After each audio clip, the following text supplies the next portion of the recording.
On a sunny forest path, Amaka walks with Pipi.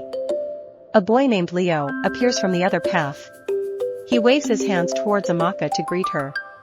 Hello, I'm Leo. Ndewo. What does it mean? Means hello.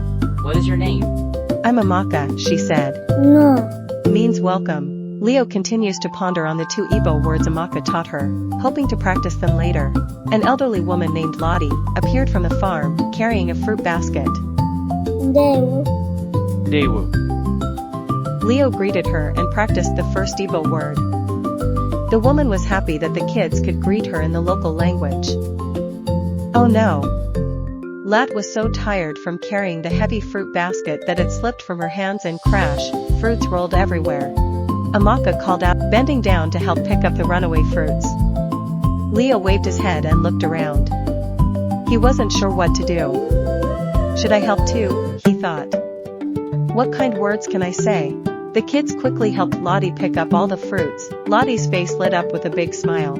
She said happily, Daalụ. meaning thank you very much in Igbo language.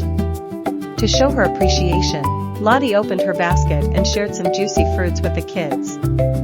Amaka and Leo beamed with joy. They were so happy to help. With cheerful waves and bright smiles, they said goodbye as Lottie walked away, her fruit basket safe and full once again. They cheered as they accepted the tasty gifts. As they walked away, Leo begins to practice the new words. Ndewo. Means hello.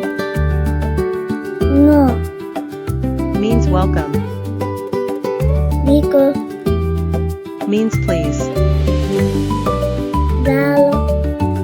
Means thank you. Enyi. Means friend. Leo felt super happy. He had made a new friend and even learned new Igbo words. With big smiles, they gave each other a friendly hug and waved. See you again, they said happily, hoping to meet again very soon.